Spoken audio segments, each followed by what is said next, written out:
Hi, everybody. I'm Bryan Norcross along with Luke Doris. This is podcast number 10 of Hurricane Season 2021 and podcast number 66 in our series.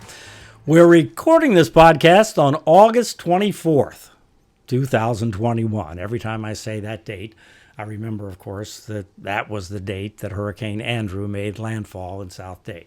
29 years ago this morning, Andrew came ashore, and it changed everybody's life that had anything to do with South Dade, and of course, it significantly changed mine.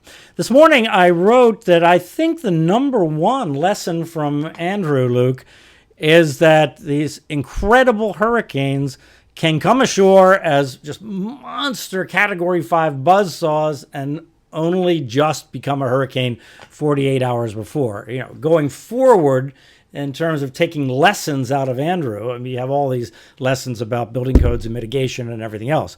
But it feels like to me that that's the biggest lesson, that every hurricane plan that a business has, that a government has, that anybody has to take into account storms like Andrew that develop just at the last minute and in some sort of significant way. And you have to ask yourself, you know, if you were looking at a tropical storm, would you evacuate? Even if they knew it were going to be Category 5, just based on a forecast, would you do it if you were looking at a tropical storm or a Category 1 hurricane? To me, that feels like the biggest ongoing issue. Yeah, it'd be a hard thing to get people to move with conviction if they're looking at a tropical storm. And every Cat 5 that has made landfall on the U.S. has been that type of storm, a small, rapidly developing, mega intense storm at the last minute. Yeah, although the difference was, they are somewhat different. Like the 1935 storm, if that were to happen again, I mean, it's hard to go back and put yourself in the place of that and look at the weather pattern and everything. But my sense of that is that it started as a tropical storm, it intensified quickly, but you know, it was following a generally followed path of turning to the right, curving to the north, and I'm betting that modern technology would forecast that pretty well. Like Camille. They had Camille going to the Florida Panhandle and ended up going to Mississippi, but generally it was following the normal path a hurricane takes. In Hurricane Andrew's case, it was already north of the latitude of Miami, or the latitude of Miami. It was already north of Miami, and you know, the traditional idea was once they're north of Miami, Miami doesn't have to worry. But this, first of all, 4 days before, did not even have a circulation. 3 days before was a tropical storm. And then it was north of Miami and it became a hurricane. And then it turned left or kind of a light left and, you know, came over Homestead. So it was weird on a number of levels. And I don't think that even modern technology would pick all that up. Our number one problem with forecasting still today is rapid intensification. Right. And the track and intensity of a storm are tied together. So if you can't catch that, then you're not going to catch the track very well. So that's still a problem. Yeah, exactly. Well, today we're going to pick up where we left off last week on the podcast, and I'm going to turn the podcast once again over to Luke. All right, everybody. So today is part 2 of my talk with Bryan about the twists and turns in his life, and there's a bunch of them, and they are interesting. So if you missed the first part, I suggest you go back and listen to podcast number 65. That's where we talk about the time up to and including Hurricane Andrew. And today, we continue that conversation. All right, we'll get to that in just a few minutes. But first, we're going to talk about the tropics right now, after I remind you that if you're listening to this some point in the future, like after August 24th, 2021, for the latest in South Florida, you tune into Channel 10. For Local 10 News, of course, and it's on pretty much all day anymore. And all of the newscasts are streamed on local10.com. There's also the Max Tracker Hurricane app, where you get the latest tropical information, or the Local 10 Weather Authority app. And you can go to local10.com/hurricane and sign up for the newsletter I write just about every day. Every day there's something going on in the tropics, and these days it's pretty much every day. So you scroll down to the middle of the page under the picture of all of us, and you'll see a place to put in your email address, and then we'll send that to you every morning. Okay, so let's talk about Henri for a second.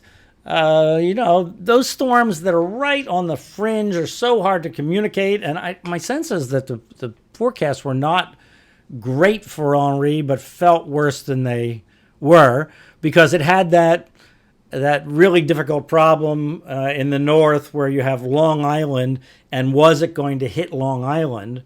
And if it hits Long Island head on, there you've got beaches full of massive numbers of people. But if it just misses Long Island like it did, then it goes up to Rhode Island, which doesn't have the density of people and, it's complicated coastline. I mean, there's a lot in Rhode Island and a lot in Massachusetts and Connecticut, but anyway, and then it really didn't turn to the right and affect eastern Massachusetts.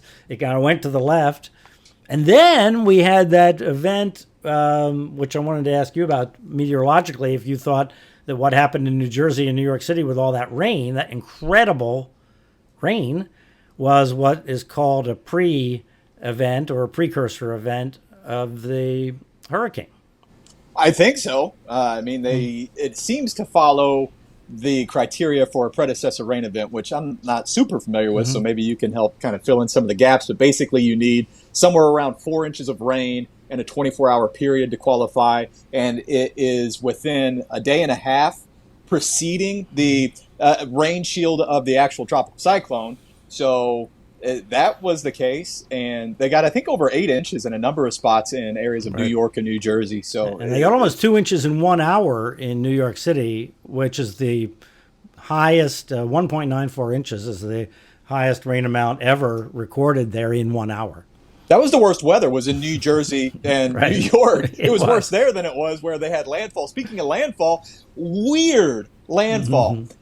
There, westerly Rhode Island took the landfall from Henri. 44 days before, it took the landfall from Elsa, both tropical storms, and a named storm hadn't hit Rhode Island since 1991 in Bob. And then they get two in 44 days in the same town at the same time of 12:15 p.m. Yeah. It's absurd. This is absurd. Really, it's crazy. Yeah, in 2004, we had Gene and Francis go over Stewart, essentially go right over Stewart, the center of them, Stewart, Florida. It happened. It's crazy these things happen, but the timing of that one was amazing. So the interesting thing about this event, where you had that heavy rain in New Jersey and New York, is that usually those pre-events involve a front, or they involve some sort of boundary that is involved there, and the tropical moisture streams up, and there's also a jet involved, right? In this case, we had the same upper level low pressure system that had cut off, and that was what deflected Henri closest to the coast, made it turn left. And those two, I think, interacting, the tropical moisture coming in and getting involved with that strong upper level low, I don't think I couldn't see any kind of surface features, any kind of fronts or anything like that, right? So I think it was an interaction of those two low pressure systems, essentially, and a lot of diffluence, a lot of the air spreading out aloft, and therefore a lot of rising air, I think. But I don't know. I'm not 100% sure. It seemed like a really fairly small area. I mean, like a mesoscale type feature. We're talking northern New Jersey for the most part, and southern New York, where that really focused. Where if it were a big synoptic, a bigger scale feature, you think it'd be spread over a much larger area. So there was probably something there on a small scale. Maybe, but the upper level low was not very big. It really was a pretty small kind of cut off from the bottom of the trough feature. So anyway, I thought it was interesting. I'm going to be really interested to see when people analyze that, and see what they come up with. So that'll be fascinating. So we have a system now that hasn't formed yet.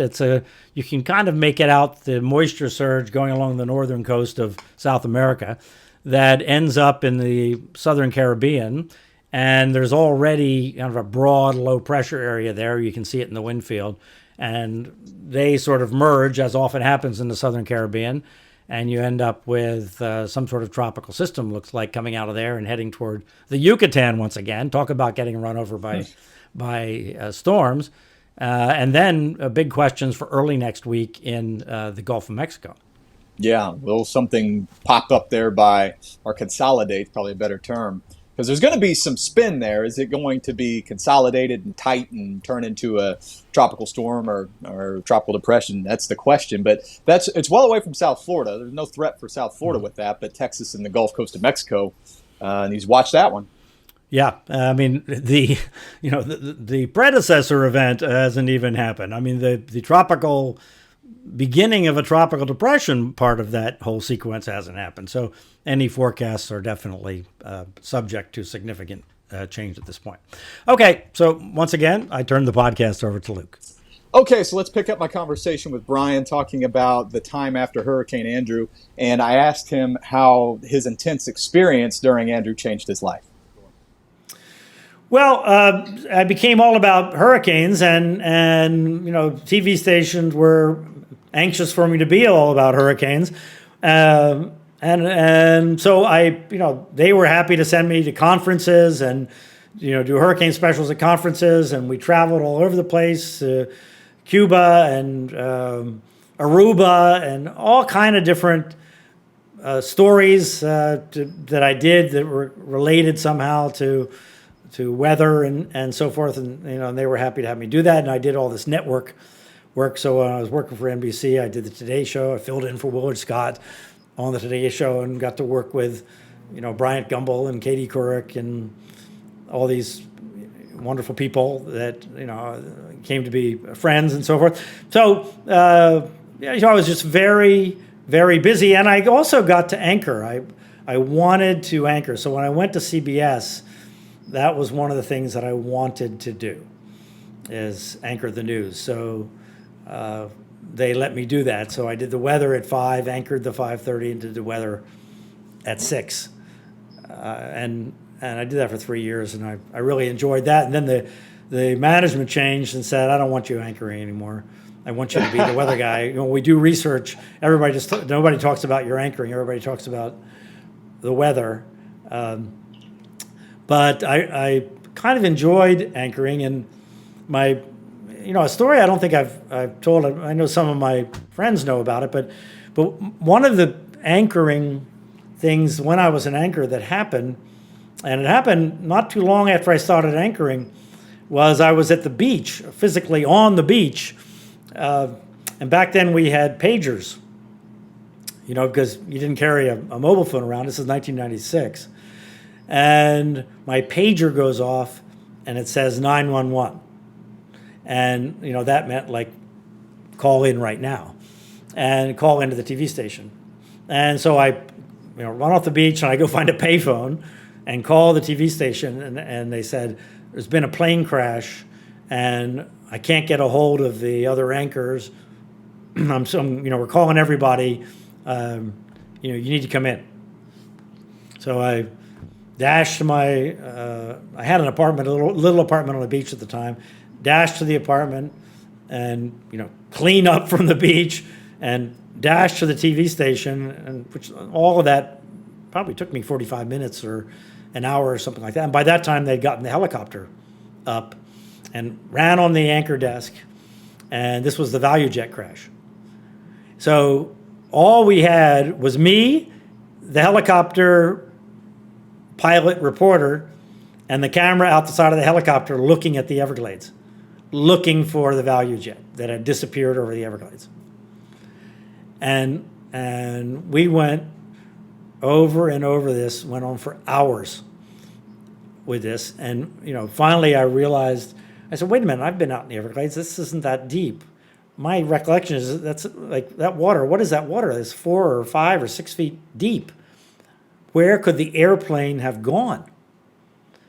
And so it kind of slowly came to us that, oh my God, this airplane had to have compressed so that it was not visible in a few feet of water. And then other, sciencey people would call in to kind of contribute to the coverage. So that was one of the most poignant and amazing anchor moments to, just trying to think of everything I knew about airplanes and everything I knew about the Everglades, along with the terrific guy in the helicopter pilot.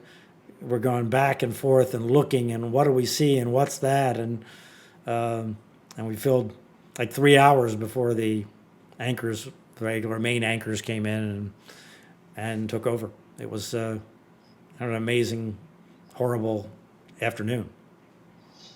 Yeah, and what a challenge too to try to communicate and talk for, if you've got information, long form coverage can be really difficult because you tend to spew it out and then you're done and you go back and you start over again. If you don't have information, it'd be a really challenging thing to cover. So just a couple more questions for you, Bryan. Andrew is obviously, one of the bigger, maybe the biggest event in your professional life. Do any other storms stand out that you covered? Maybe Katrina or anything else like that? Well, Katrina, the story of Katrina was kind of interesting and sad and amazing and horrible. So Katrina hit South Florida. So from the time that Katrina began, which it didn't begin, so it hit South Florida on the 25th of August. It only began a very few days before that, just east of the Bahamas. And that season had already been kind of busy, but it hadn't bothered us. But this formed near the Bahamas and then surprised us by becoming a hurricane right before it came ashore on the Dade-Broward line. And it was a pretty good storm. And some parts of the metropolitan area had a big problem. They were building a bridge over the 836, pedestrian bridge, 97th Avenue. That fell on the 836, and South Dade had a monstrous flood. I want to say it was 1.5 foot or 20-some inches of rain from it in South Dade. And, then it was forecast to go off into the Gulf and originally forecast to affect the Panhandle. Well, and we were all worried about, obviously, the Gulf Coast and so forth. Well, so that, whatever the dates were, so that the day that it was approaching the 29th, the day that it was approaching New Orleans. That was a Monday. And I was scheduled to go to New York that Sunday to fill in and do the network weather from New York that Monday morning. But I told him over the weekend, I said, this storm is going to hit. I'm better off here, and I'm going to have to do local as well. So I'll do the morning from the weather office in Miami. And we had that arrangement. I had done that a few other times, so it was okay. Well, they had scheduled me for 45-second weather hits because they had kind of a fashion show going on that day as somehow part of the end of summer, coverage on the morning show. So I was there in the weather office, and David Bernard was in the background helping out, and Craig Setzer was there doing graphics. And David was monitoring WWL Radio, which is the news station out of New Orleans by the internet. And I had set up the desk there so that I could see the bulletins as they came in on a monitor just to my left, kind of like we have in the studio at Local 10, where we can look down if we put the website that we want right in front of us. We have real-time access to information. Well, in the 7 o'clock hour Eastern time, I said on the network that New Orleans was so far so good. That we're holding our breath, but the city was doing okay, and we're very concerned about Mississippi because they were going to get the brunt of the storm surge. But in the city of New Orleans, they were on the left side of the storm, and the reports so far were okay. And then the 8 o'clock hour came, and I was just getting ready to go on at about 10 minutes after 8, something like that, 10 or 12 after. And about 45 seconds before I went on the air, David yells from the back, WWL is reporting a levee break in the lower 9th Ward Industrial Canal. Flooding is underway.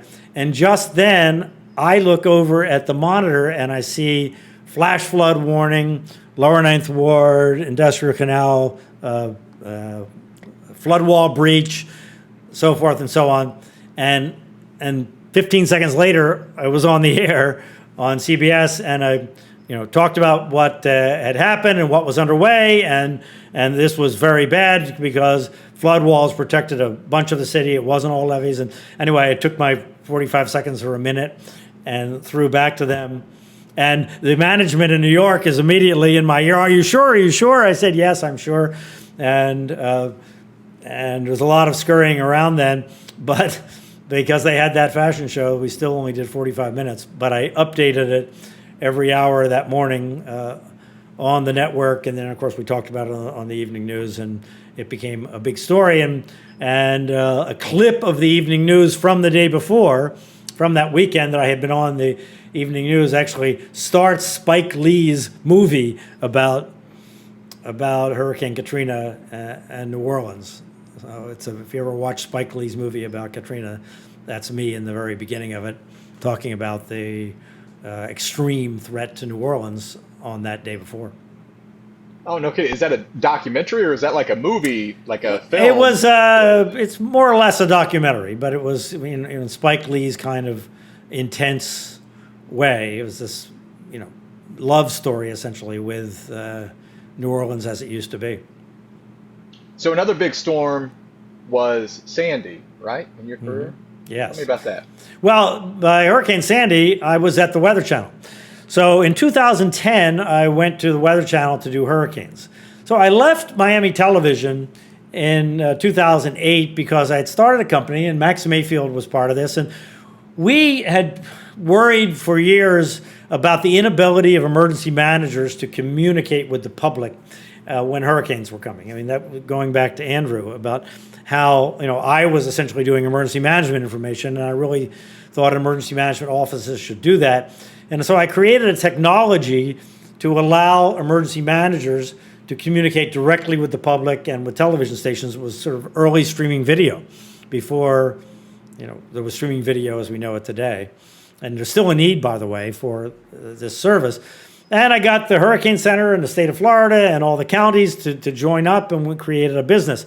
So I quit TV to operate that business, and Max helped me make all these contacts and so forth. So I was working on that, but 2 months after we started the business, the recession started. So over that next year, the county said, I hate this, but we can't do it anymore. We had you in the budget, but we've slashed our budget by 40%, and we just can't do it. So it became clear that business wasn't going to work, and the Weather Channel called in 2010 and said, would you come? Well, first of all, NBC called and said, would you help us with our purchase of the Weather Channel and be a consultant? So I did that as part of my business, and then as part of that, I came to know them, they came to know me, and they said, would you come and be the hurricane specialist starting in 2010 and work with Dr. Rick Knabb at the time as hurricane specialist? And I said, sure. So I just did hurricanes in 2010, and then they said, well, would you continue to do hurricanes, but would you help us reorganize the Weather Channel and the weather department at the Weather Channel? So I was senior executive director of weather presentation and content on the Weather Channel for a couple of years. So a couple of things happened during that time. The first one was actually that 2011 came along, and 2011 was the first year that Twitter started being sort of the place you would go for breaking news. If you heard that, there was an explosion in New York or something, where would you go to find out about it first? You'd look on Twitter and see who was tweeting about it. And that started in 2011. And the people that ran the website part of the Weather Channel, that didn't really directly work for me, but we worked together very closely. They came up with the idea of calling a snowstorm that came along at Halloween, Snowtober. So they had a hashtag, #Snowtober, that they put on all their tweets about this snowstorm.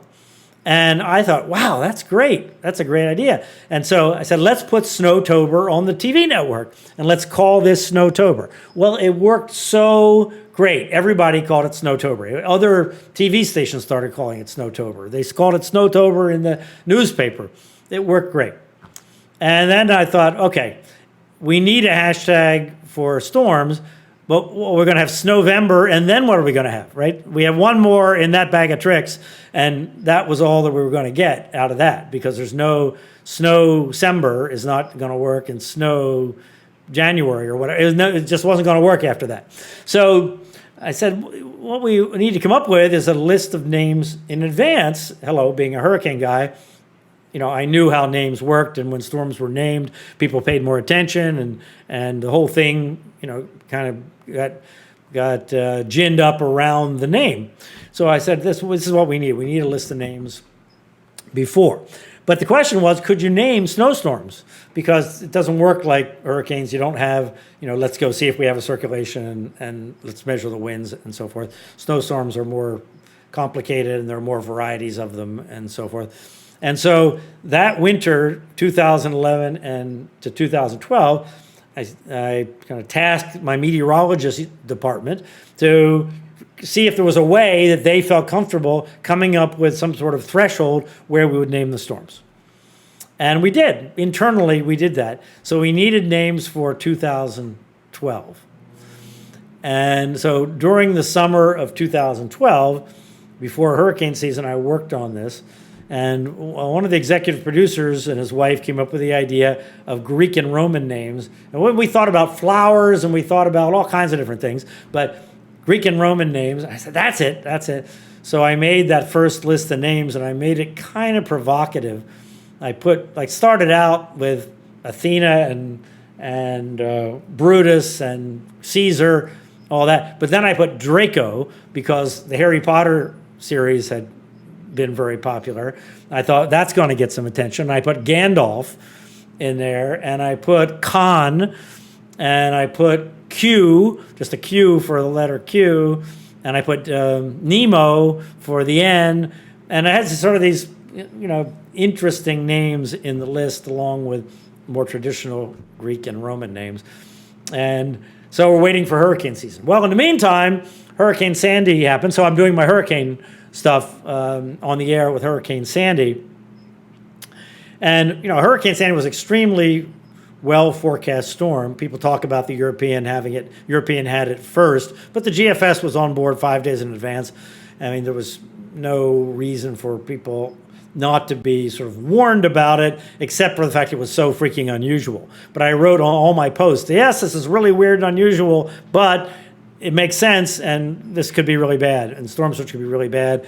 In the bite, it was called the bite of where New York and New Jersey come together, and so forth. So Jim Cantore was in New York, and I was in the studio, and it was the Saturday before it came ashore on Monday, and Mayor Bloomberg was on TV, and I'm half listening to it because I'm sitting there waiting for Brian Williams to come on to do the NBC News, to talk to me on the NBC News, and I'm listening for Mayor Bloomberg, and I thought I heard him say, no evacuation is going to be ordered. And I'm like, did I hear him say that? But then I had to go talk to Brian Williams about the storm and so forth. And then I go running back in the studio, and Matt Sitkowski, who was one of the great executive producer people that I had hired in the meteorology department there, said, did you hear what he said?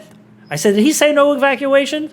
And he said, yes. And, well, why? Well, because it's not a tropical system. They're talking about post-tropical. And so the storm surge is not going to be as bad. And it was, they were just confused. As sophisticated and smart as those people were in emergency management in New York, they were confused by that forecast. And then I learned a lot more about why they were confused, and how Irene the previous year had confused them, and how the National Weather Service briefing had confused them to some degree. But anyway, they were confused. So that night, I'm on the air, and Cantore in New York says, were you surprised by what Mayor Bloomberg said? We talked all about the storm, and we're just bantering back and forth. He was at the Battery in Lower Manhattan, And I said, I was shocked because this is an extreme threat to the coastal areas and depending on how it comes in with the tide, because in the Northeast, unlike around Florida and in the Gulf, the tide makes a tremendous difference. Like the tide swing is 5 or 6 feet. So if it comes in at low tide, it's an entirely different experience than if it comes in at high tide. And it came in at high tide in lower Manhattan, of course. But as it turned out, that actually turned out not to be a worst case scenario. I mean, that took out the subways, that took out the power in lower Manhattan. It was horrendous. It was horrible. I mean, and a lot of people died unnecessarily because they were first told it wasn't going to be that bad. Then on Sunday, they were told it was going to be bad. And, it's very hard to turn people around once they're kind of committed to a plan. But if it had come in at the opposite tide cycle, turns out that in Manhattan, that when the tide is high in lower Manhattan, the tide is low in the northern part of Manhattan, around the Harlem River and where the end of Long Island Sound comes all together there in the northern part of New York. And so it came in at low tide for LaGuardia Airport, which is up there, low tide for the sewage treatment plants that are up in that part of Queens, and low tide for the major food distribution center for all of New York City. If it had come in at high tide for the northern part, you wouldn't have had sewage, you wouldn't have had LaGuardia Airport, you wouldn't have had food distribution. So all of these things would have been taken out, which would have been much more difficult for New York City to function than for the subways to be taken out that ran into lower Manhattan and the power in just the southern part of Manhattan. The rest of the city was able to function.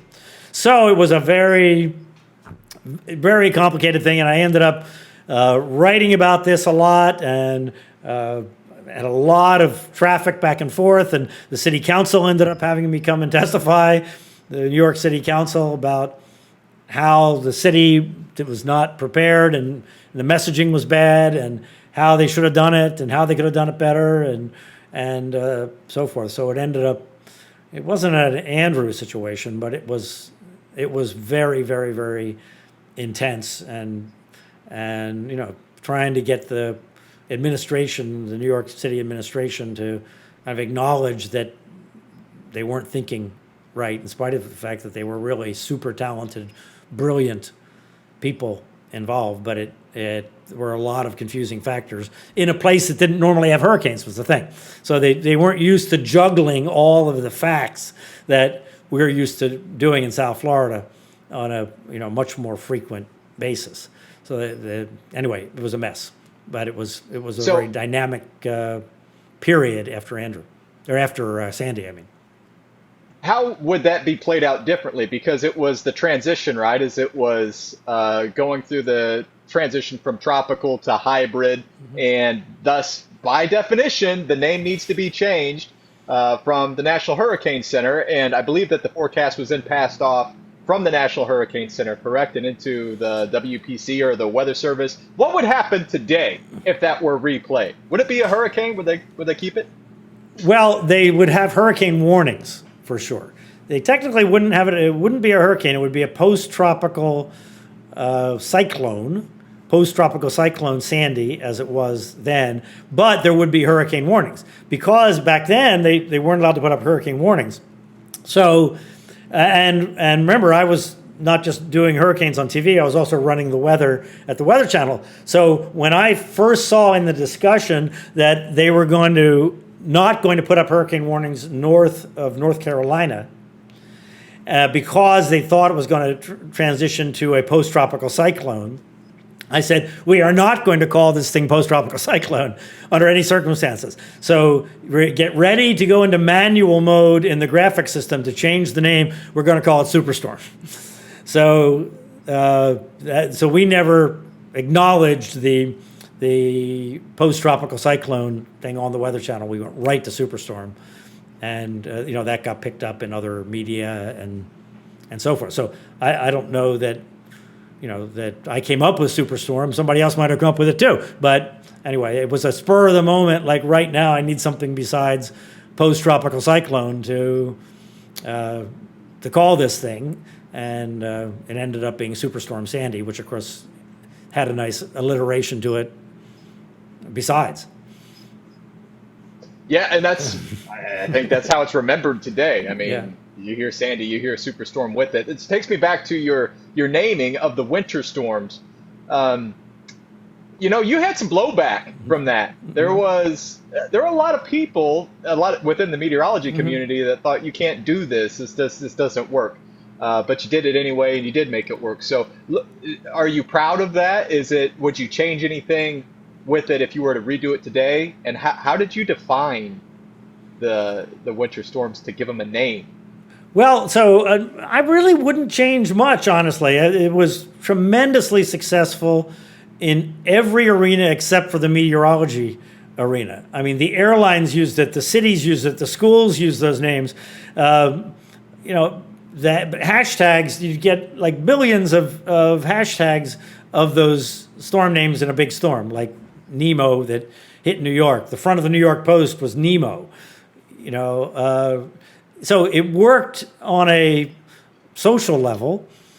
And then actually, the thing was, the problem was, to keep it from working on a meteorological community level, is that the Weather Channel did it, and people felt there was a competitive component to that. So when I first went and described it to the American Meteorological Society's broadcast conference, it was a room full of 200 or so broadcasters. I think one guy raised his hand when they asked, so would you use the Weather Channel's names? One guy raised his hand. But then they asked the question, if the National Weather Service did the names, would you use them? And most everybody raised their hands. Because people understood that naming the storm did indeed do what naming the storm does with tropical systems. It just creates attention to it. But they didn't like the idea of using a Weather Channel name, which I got. I totally understood that. But the way that we ended up doing it was we created these criteria, and essentially the criteria were based around winter storm warnings. That if a winter storm warning is going to be issued for this area, and the area has to be sufficiently large to count, and enough people to count, so it had to be physical size or enough people. It had to be at least 2 million people, and I think 400,000 square kilometers. So a big area. And be under a winter storm warning for it to be able to be named. So we just use the National Weather Service thresholds for winter storm warnings. The advantage of that was in the South, the threshold is very different for Atlanta than it is for Buffalo. So built into the winter storm warning process is these differences based on different parts of the country and different ways that the weather behaves and that the city behaves. So, they're still doing that today, to this day. I did the first 7 years, I think, of names. I made them up. So the New York Times loved Q. Where did you come up with Q? Well, I said, there's the Q train in New York. When I was working with NBC, I would walk past the Q train every day. But, of course, when I did it, I actually liked Q from James Bond. I thought that put a little jazz in the name. Right, but the New York Times loved the Q train thing, and when Khan came along, when Winter Storm Khan came along, William Shatner, tweeted about it because Khan was a high-profile villain in Star Trek, and things like that. So I got all this ancillary press. People from all over called, from the BBC called, from newspapers and magazines and radio stations from all over called about the winter storm name. So it really worked very well, as I said, except for the competitive factor. And I've tried to this day to get the National Weather Service to pick it up and make it part of their planning. And many people in the Weather Service get that, but they want to be very precise about it, and I get that. And it's a task in an arena that they have a lot to do. There's a tremendous amount of work that goes on in the National Weather Service just to do what they do, and do decision support for emergency management and all those things. So taking on the process that has a slightly political overtone, I think there's reluctance to do that. Yeah, they're trying. They're taking steps with the hazard simplification process that we've talked about on here before, where they're dropping advisories and cleaning it up a little bit. So there's not so many different names for different weather events and different. But the other thing, process. The other thing, Luke, that happened was that Great Britain and Ireland decided to name winter weather events, winter storms. Now, not just snowstorms. So our scheme was to only name snowstorms. When one of the flaws in the scheme, which I, in my discussions with the National Weather Service about it, said this is a thing that you will have to figure out, is what do you do about West Coast winter storms? Because we really didn't fool with them until they got to the Rockies and became snowstorms, right? We didn't, because you never had enough population in a snowstorm on the West Coast. But you can have significant damaging winter storms that come in off the Pacific.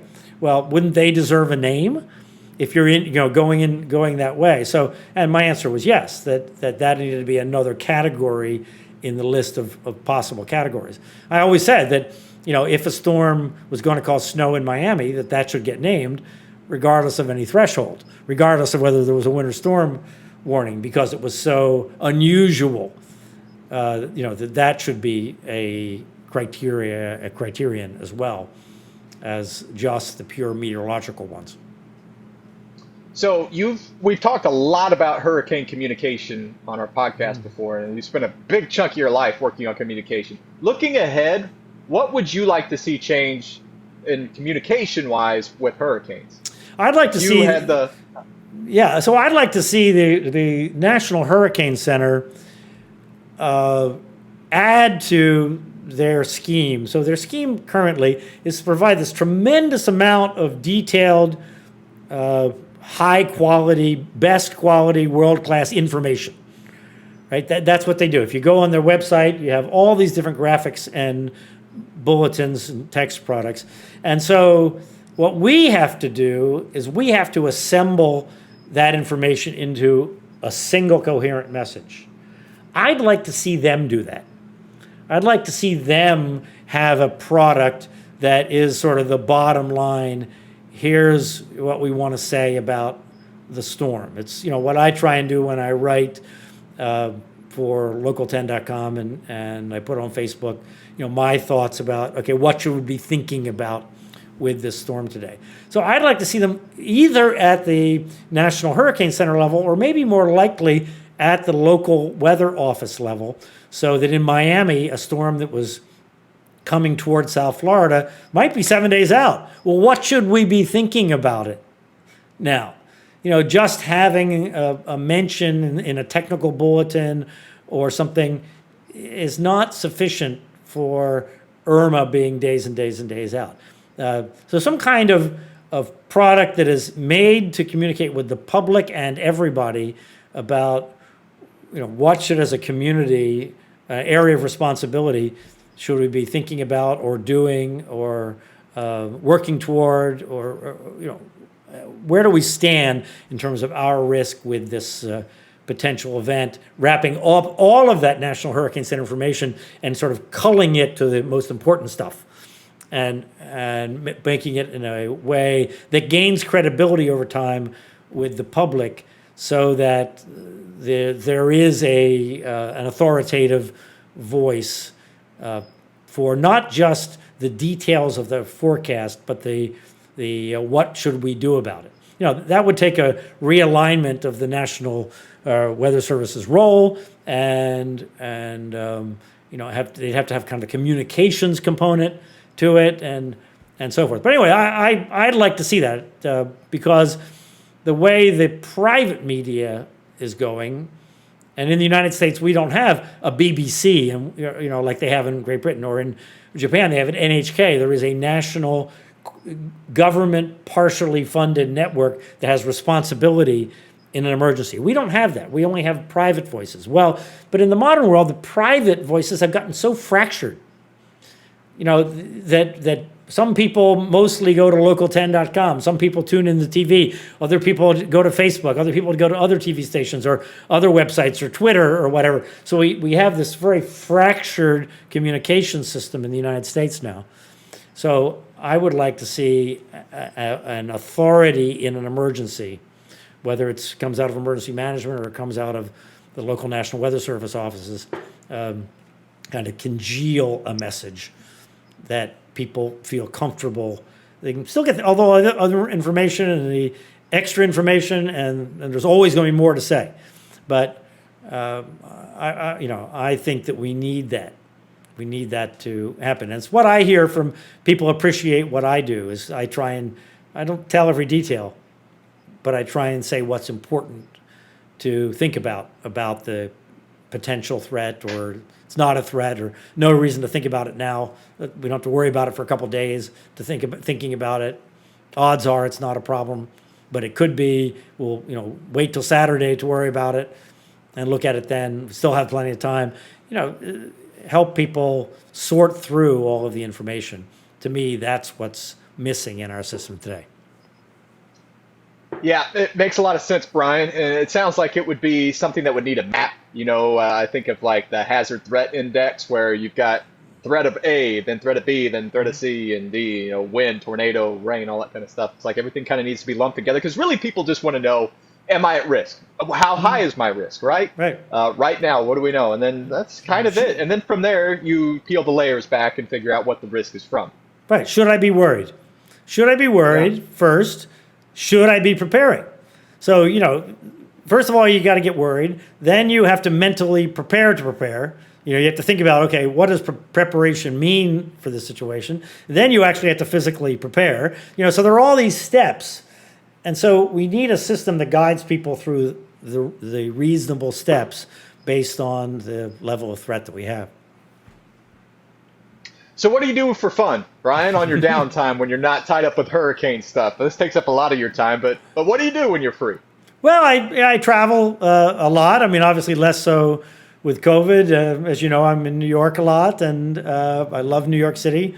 Even before Sandy, but especially post Sandy, and I exercise when I can. So I'm not getting any younger, and so I try and get out, and even in South Florida in the summertime, I still go run in the morning. 2 or 3 days a week. So practice sweating, doing that, ride bikes. You'd come into the office. It'd be the middle of July whenever we were all in the office, which we haven't done that in 2 years now, over a year. But you'd come in and you'd say, "Oh, it wasn't too bad outside," and it was, it's a July morning. It was awful everywhere. And you're like, I noticed a little bit of a difference during my morning run, and it was a pretty good run. So I know that you would go across the causeway and. I love it when the dew point, is below 75. I notice that 74. When the dew point is 75, it's okay. But it gets up into 77, 78, then I really notice it. I'm not conditioned enough. It all feels humid to me this time of year. Yeah. So. But, 73, 74, it's like arid. I can go twice as far, twice as long on those days. But I enjoy doing that. But I'm really, I'm actually excited to be able to get back to travel. I used to travel to Europe all the time. And I actually got to do that this summer briefly, and it was fantastic. So I'm kind of excited to do that some more. Well, good. Where do we go from here, Brian? I mean, what are your plans for the future? I hope that we have you around WPLG for a while, but this is my. To me, this is working out great. I mean, I'm scared that we're going to have a hurricane in South Florida. Because it would be terribly difficult for all of us. Just such a difficult thing to do. And it's harder in the modern world. It's harder now than it was during Hurricane Andrew because we have all this digital communications, which is so much more precarious than analog communications. Back in the day, back during Andrew, up until the time that television went digital, you could have a little portable black and white TV and a rabbit ear, that stuck up. And this picture could be really snowy, but you could still get the message and you could still see it. Now, if you don't have a good digital signal, you don't get anything. Now, that's going to change pretty soon. In the next few years, it'll get better because we'll be able to get TV on our phones. And it'll be a robust digital signal that you'll be able to get on your phones without using the internet.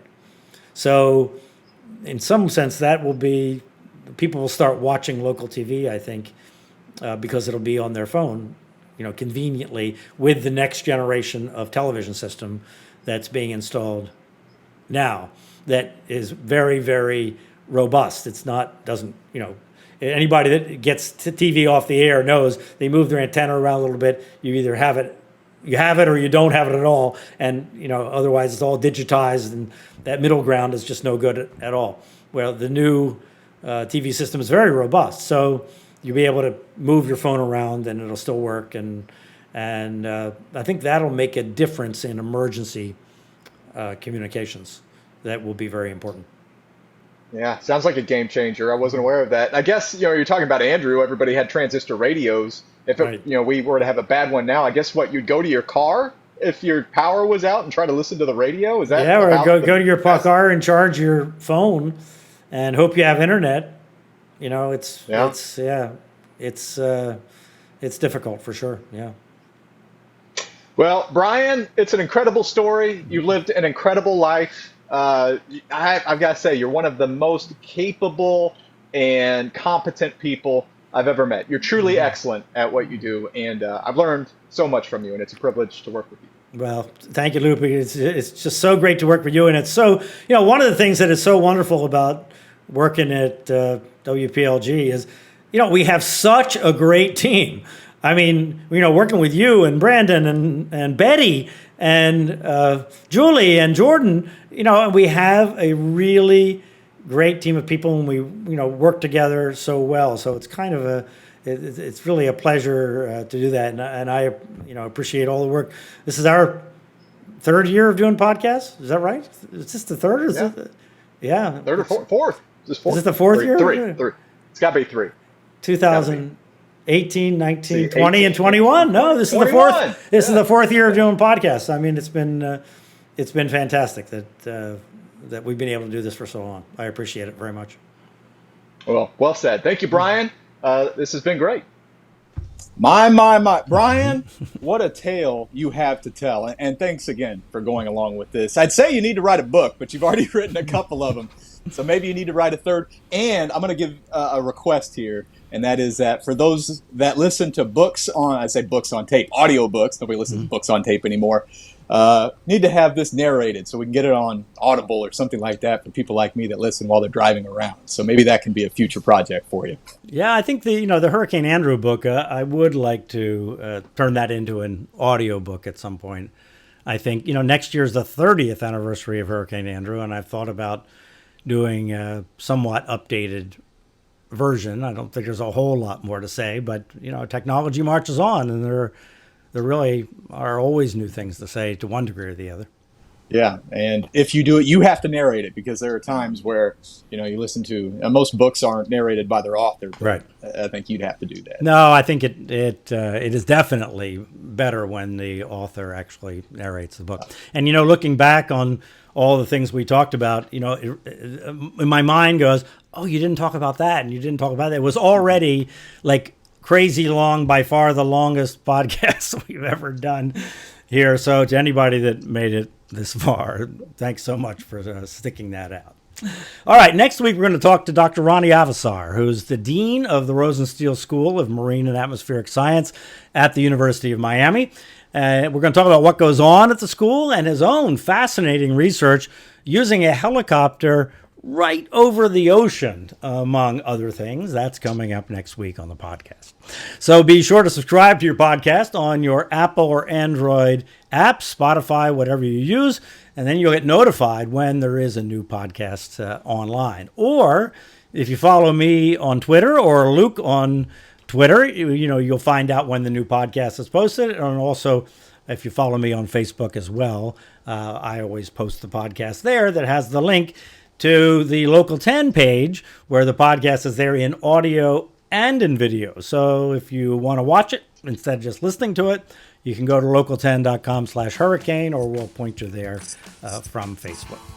So for now, on this 29th anniversary of Hurricane Andrew, for Luke Doris, I'm Bryan Norcross. Stay safe, be well, and we'll see you here next week.